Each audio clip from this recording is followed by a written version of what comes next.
Un grand merci à tous les membres de la chaîne. Sans votre soutien, cette vidéo n'existerait tout simplement pas.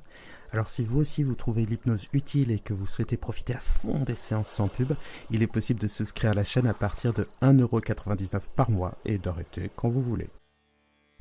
Hypnose pour s'accepter dans le décor du Gange.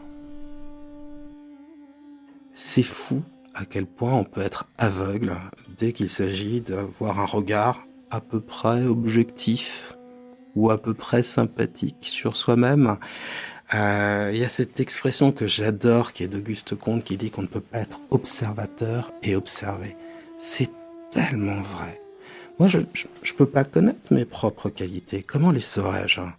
Quand je me regarde dans la glace, je vais voir quelqu'un qui vieillit, qui a pris du poids, je vais voir en général que les défauts, je vais voir un corps qui ne bouge pas, je vais aussi assez naturellement avoir ce biais cognitif que tout le monde a, qui est de voir les choses qui ne vont pas dans sa vie ou qui ne vont pas chez soi.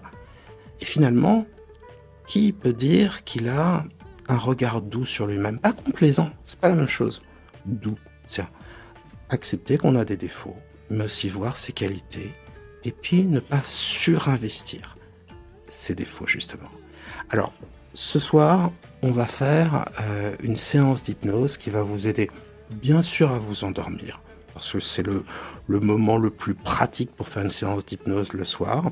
Vous pourrez aussi la faire en journée, et si vous la faites en journée, dans ce cas, elle vous servira uniquement à travailler sur le thème de l'acceptation de soi, c'est-à-dire s'accepter avec ses qualités et ses défauts, comme on le fait pour les autres. C'est-à-dire qu'avec ses amis, on n'est pas en train de d'éplucher leur caractère et de zoomer sur leur physique en allant à la recherche des défauts. On voit les gens comme un ensemble. Et moi, je suis toujours sidéré, encore maintenant, encore après 20 ans de boulot en tant que psy, de voir des patients avec des qualités magnifiques qui ne s'en rendent magnifiquement pas compte. Donc là, on va travailler là-dessus. Bien sûr, comme pour toutes les séances d'hypnose, c'est essayer de le faire tous les soirs. Ça vous aidera à vous endormir, vous serez plus calme aussi. Et c'est vraiment quelque chose qui doit être réorienter, déconditionner, reconditionner en quelque sorte. Ça ne se fait pas d'un claquement de doigts, un changement de regard sur soi. Mais en revanche, vous le verrez, avec la pratique, eh bien, vous allez être de moins en moins peau de vache avec vous-même. Et ça, c'est une très, très, très belle expérience. Et ne vous inquiétez pas, ne pas être peau de vache avec soi-même, c'est pas se transformer en quelqu'un d'horriblement complaisant et qui se passe tous les défauts. Non. Si vous doutez de vous-même, croyez-moi, il restera toujours cette petite étincelle de doute qui permet quand même d'avoir envie de s'améliorer. Alors, on va commencer l'hypnose. Vous n'avez aucun effort à faire. Simplement à vous laisser porter par ma voix. Et puis, fixez un point, peu importe lequel. Regardez-le avec un regard doux, peu importe ce que cela veut dire pour vous. Et puis, à un moment, les yeux vont avoir envie de se fermer. Il y a déjà, dans l'hypnose, et vous serez en hypnose au moment où les yeux se fermeront, quelque chose qui se rapproche de l'acceptation. C'est-à-dire que ça permet d'être bien en soi-même, de lâcher prise et de s'observer, de se considérer soi-même, mais sans y mettre d'affect, c'est-à-dire sans y mettre trop d'émotions, en étant dans une sorte de douceur et en accueillant les choses. Simplement, fixer ce point, l'idée c'est de commencer à se recueillir, et puis il y a des moments où tout simplement vous n'allez plus écouter ce que je dis pendant un instant, ou plutôt, votre conscient ne va plus l'écouter. C'est-à-dire que vous allez rêvasser d'un coup, avoir peut-être l'impression de vous être endormi ou d'avoir eu un moment d'absence. C'est normal, ça fait partie du processus hypnotique. Et puis dans le décompte de 5 à 1, peu importe le moment où les yeux se fermeront, de la même manière que j'aimerais que cette séance soit quelque chose de doux que vous vous accordez, sans vous donner un objectif de temps précis. s'apprécie. Ça prend du temps à apprendre à s'apprécier. 5. Vous entendez les bruits autour de vous, ma voix bien sûr, qui va se préciser en vous pour vous guider. Et puis simplement, le fait comme ça de se poser dans cette hypnose qui va vous aider à vous accepter vous-même, vous aider aussi à être plus calme, à vous endormir. Écoutez ma voix. Le fait simplement d'avoir, et c'est suffisamment rare dans une vie moderne, d'avoir un temps pour soi. Un temps tranquille, un temps sans objectif, un temps agréablement égoïste, mais loin des sollicitations et des distractions. Un vrai moment avec soi-même, un rendez-vous avec soi. Eh bien, cette disposition, ce temps, pousse à aller vers une sorte d'intériorisation. Et c'est ce que vous ressentez maintenant. C'est le début de l'hypnose.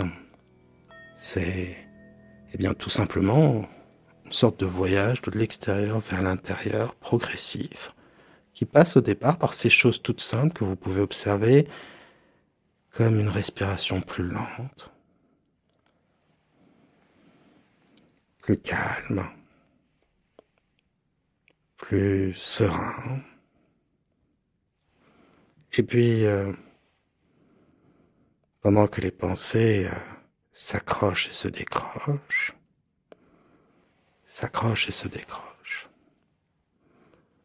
votre respiration devient plus profonde, plus lente, plus calme.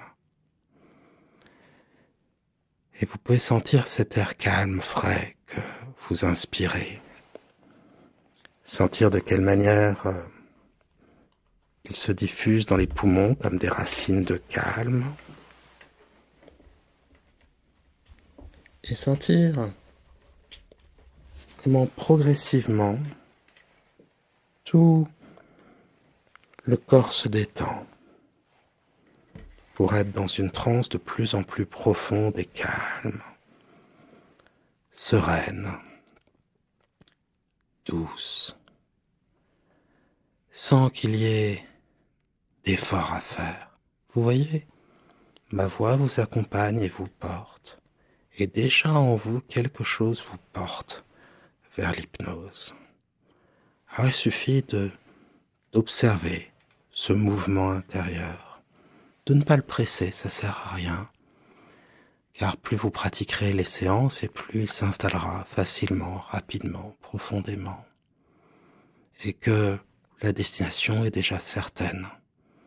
Il suffit de prendre son temps, et il suffit d'observer ces pas qui se font en vous vers l'hypnose. Alors, les états émotionnels, nos états émotionnels sont très liés à la respiration.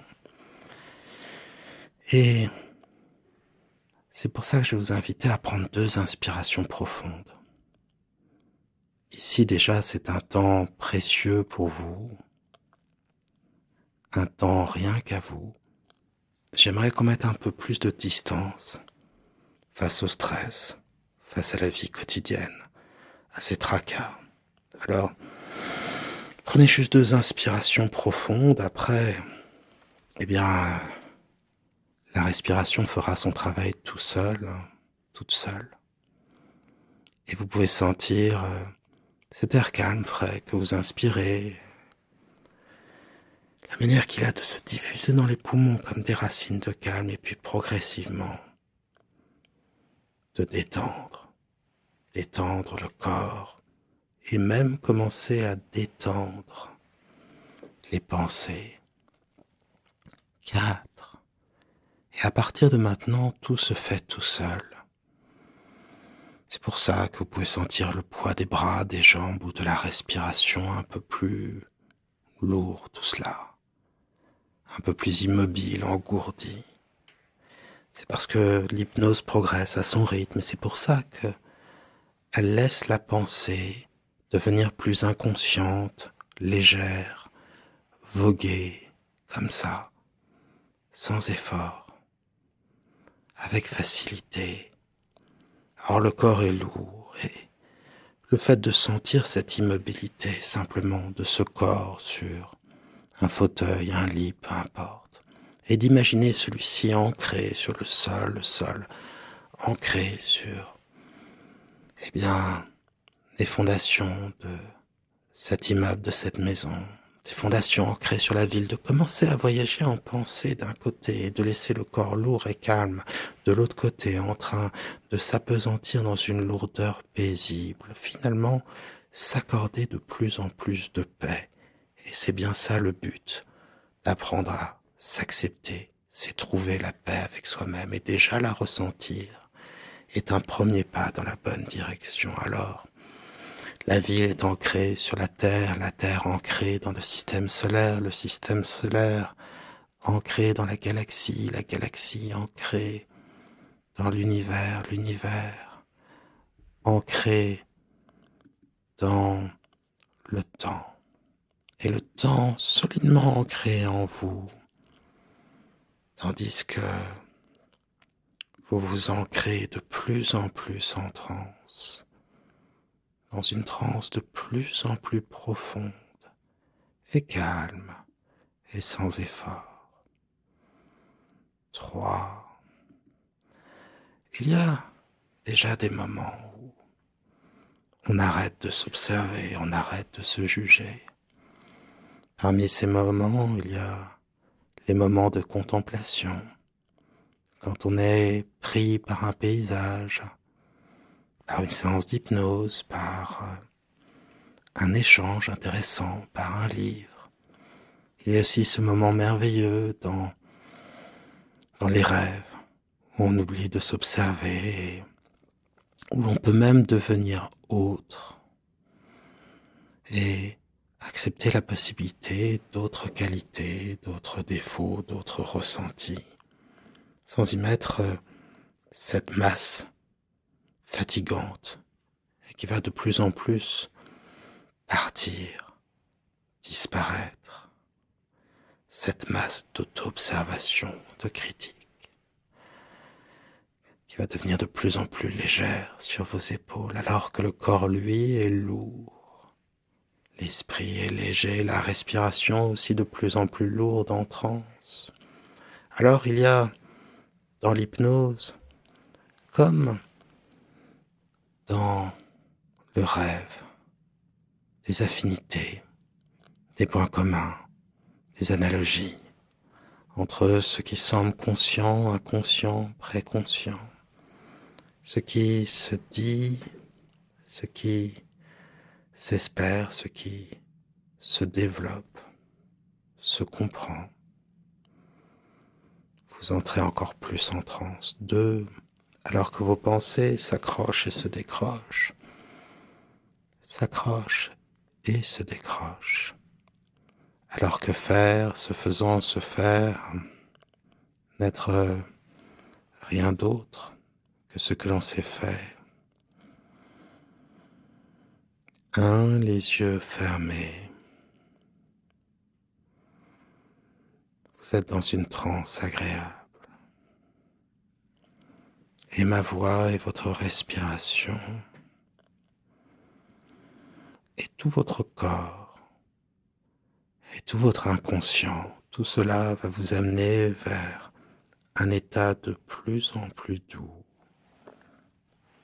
vraiment merveilleux, de calme et de sérénité, bref, une transe de plus en plus profonde, qui répétée de soir en soir deviendra de plus en plus évidente, et une sorte d'autorisation à être bien avec soi-même. Car là, ce que vous expérimentez, c'est peut-être la chose la plus simple et la plus viscérale, c'est que lorsqu'on est calme, lorsque on se laisse porter par cette sensation de lâcher prise que vous ressentez au travers de la respiration et à l'instant présent, alors le regard sur soi perd en intensité, il s'efface progressivement. Et finalement, dans la relaxation, dans le lâcher-prise de l'hypnose, c'est la douceur du regard que l'on apprend, simplement parce que on met moins d'intensité, moins de peur, moins de stress. À l'observation de soi-même, on se laisse davantage porter et on ressent aussi la multiplicité des possibles, des potentiels qui sont en nous. Alors j'aimerais maintenant que votre esprit inconscient vous fasse vivre cette terre merveilleuse qu'est l'Inde et ce fleuve ô combien mystérieux qu'est le Gange. Bien sûr, les Français portent dans leur cœur la Seine. Bien sûr, le Nil est connu, l'Amazone aussi, mais le Gange, l'Inde, rien que ces deux mots est déjà en vous, comme des volutes dansant, se créent les premières images de cet univers. L'alliance des éléments entre le fleuve puissant et tranquille, l'air chaud, chargé de soleil, et la pierre des temples, et aussi, peut-être comme un élément lui aussi, l'humanité qui vit, qui naît et qui meurt aussi sur les bords du Gange. Mais là, c'est un ensemble harmonieux qui existe, d'où qui va pouvoir se préciser en vous. Je ne sais pas quel moment de la journée votre inconscient choisira pour parer de couleurs magnifiques le Gange et ses rives. Est-ce que ce sera ce premier moment, l'aurore, la relative fraîcheur, le fleuve qui se pare des couleurs du soleil naissant, ou peut-être un autre moment de la journée, peut-être un pic d'activité, lorsque le fleuve entier devient vivant, lorsque aussi, dans l'atmosphère, règne une piété, une ferveur, une spiritualité, eh bien presque enivrante, ou peut-être la nuit, lorsque le fleuve se fait plus silencieux, plus mystérieux, et que se reflètent à sa surface toutes les étoiles du ciel et la lune. Lorsque le croyant tendant l'oreille croit entendre la parole du Dieu Gange, alors laissez les sensations se créer en vous. Laissez l'émotion, l'atmosphère se propager, se développer, grandir. Certaines personnes voient avant toute chose et ce seront les images qui deviendront rapidement plus précises. Images des reflets de lumière à la surface de l'eau, lumière du soleil ou des étoiles ou de la lune. Ou bien, si vous êtes plus sensible au bruit, simplement le bruit blanc, le bruit régulier, le bruit rassurant du fleuve, ce doux clapotis qui semble emporter avec lui les soucis, les pensées triviales, trop quotidiennes, trop dures, avec soi-même par exemple. Et puis pour d'autres personnes, ce sera vraiment quelque chose de l'ordre de l'atmosphère, du ressenti, une émotion, l'émotion que porte avec lui ce fleuve chargé de siècles d'histoire, l'émotion des croyants qui viennent s'y baigner pour chercher la purification et échapper tôt ou tard au cycle des réincarnations. Les prières des brahmanes et aussi portées comme des offrandes, ces bougies qui, eh bien, suivent le cours de l'eau. Il y a une sorte de fleuve, au-delà du fleuve, plus grand que le fleuve, qui touche l'esprit et le corps de ceux qui s'en approchent ou de ceux qui simplement le voient. Et tant de ferveur, et tant de calme, et tant de recueillement ne peuvent qu'emporter même l'esprit le plus inquiet. Alors, dans cette douceur du fleuve, j'aimerais que vous observiez votre reflet et que, dans un premier temps, vous puissiez imaginer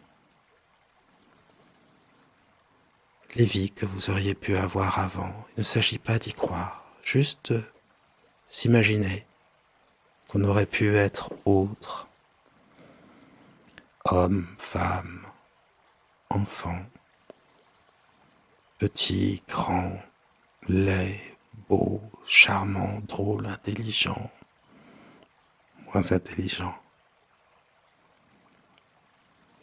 Il y a quelque chose de doux dans cette contemplation. C'est finalement de voir que dans l'humanité, il y a toutes les qualités et tous les défauts, et qu'il n'existe pour ainsi dire pas de personne parfaite.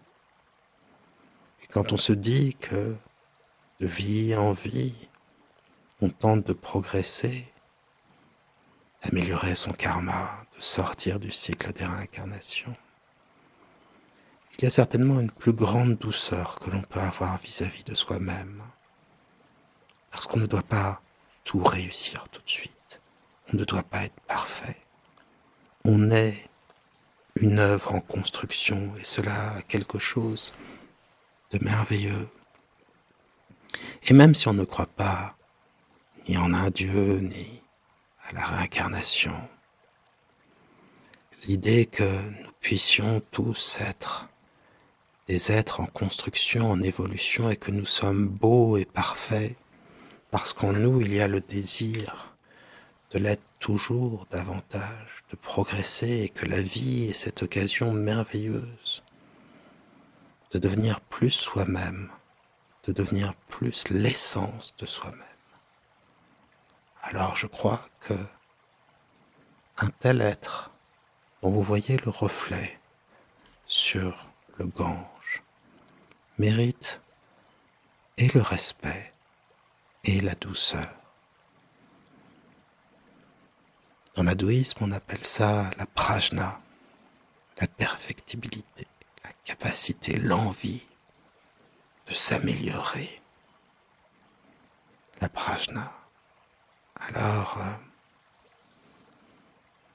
parce que ce que vous voyez en face de vous est un être sensible, en recherche de sens, qui cherche à s'améliorer, qui cherche à comprendre le monde. Accordez-lui de la douceur, parce que rien que cela déjà est quelque chose d'absolument merveilleux, renversant, à quel point cela peut être touchant. C'est une merveille que vous avez en face de vous. Ne l'oubliez pas. C'est aussi une merveille qui peut souffrir. Et parce que cet être étonnant lutte et souffre. Parce que il cherche à aimer et à avoir du sens dans sa vie et en lui. Accordez-lui le respect, la douceur et le temps pour devenir plus lui-même et s'accepter tel qu'il est. Alors, chargé de ces idées et des émotions qu'elles font naître en vous, j'aimerais que vous laissiez quelque chose partir de vous, que vous rentriez dans l'eau et que vous laissiez une partie de cette agressivité que vous avez envers vous-même, de cet esprit critique, partir, pas en totalité, mais juste un peu de cette surexigence, un peu de cette méchanceté que vous avez d'abord envers vous-même. Laissez-la partir et laissez partir un peu des complexes, un peu de ce regard, tout simplement parce que ils sont vains. Et parce que, au lieu de critiquer et rabaisser cet être, en lui donnant simplement un peu plus de douceur et d'amour, vous pouvez lui permettre de devenir bien meilleur, de progresser.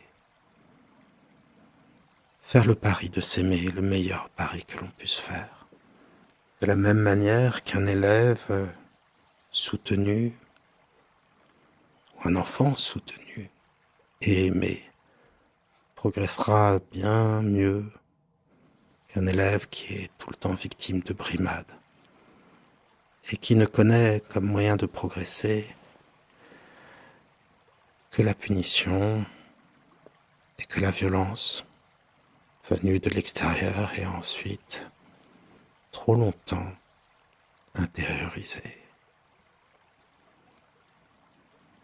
Et si il y a en vous une partie de colère contre vous-même, c'est certainement qu'au départ, elle vous a été transmise, peut-être par des parents, des grands-parents, peut-être par des proches, des gens en classe, dans l'entreprise, ou des regards posés sur vous dans la rue. Et comme cette colère, vous n'avez pas à la vivre deux fois. Vous n'avez pas à la fois à souffrir ce regard et à le porter ensuite. J'aimerais que simplement, parce que vous n'en voulez plus, parce que vous respectez le droit d'une victime à se construire, à progresser, parce que si les défauts sont en nous tous, et parce que ces mots n'auraient jamais dû être prononcés, ni ces regards portés, j'aimerais que vous les laissiez se dissoudre dans ce fleuve qui purifie et qui emporte, que vous laissiez sous forme de traînées, d'images, et aussi de sons emportés par le courant, disparaître les souvenirs et les personnes qui vous ont fait souffrir. C'est très bien. Et vous voyez cette émotion en vous. Elle se rapproche de cette douceur de l'acceptation. Et à chaque fois que vous en aurez besoin, il vous suffira de repenser au Gange, de repenser à cette respiration, à la retrouver, et cette émotion de douceur, d'acceptation, refera nid en vous, comme cela. C'est très bien. Et maintenant, j'aimerais que vous sortiez du Gange et que vous regardiez votre reflet. Qu'est-ce qui a changé? Qu'est-ce qui a changé avec le regard, avec ce travail intérieur qui progresse de séance en séance? Qu'y a-t-il de moins désagréable dans ce reflet, dans cette personne que vous observez? Quelles sont ces choses que vous rejetiez, qui deviennent un peu plus acceptables, voire totalement acceptables? Et quelles sont ces choses que les autres voient et qui sont belles chez vous? Pas uniquement physiquement, pas uniquement en termes de charme, mais belles intérieurement, touchantes, valables, uniques, humaines. Prenez le temps de les ressentir, prenez le temps de les observer, de voir, comme au fur et à mesure des séances, dans ce reflet, il y a de moins en moins de choses désagréables et de plus en plus de choses douces. Ce reflet, vous pouvez en faire votre ami. De vous-même, vous pouvez en faire un ami. Et j'aimerais que vous ayez de l'amitié de plus en plus pour cette personne, pour toutes ses qualités aussi, pour tous ses défauts, et pour tout ce qui va s'améliorer, et pour toute sa souffrance, et pour tous ses espoirs. Et aussi que vous ayez de l'amitié, parce que c'est un être unique. Et parce que chaque être se bat pour comprendre, trouver un sens et sortir du malheur. J'aimerais aussi que vous observiez à quel point la douceur de ce lieu, le calme de l'hypnose, crée les conditions d'un regard plus doux. Et ce que vous ressentez ici, vous le ressentirez de plus en plus dans votre vie.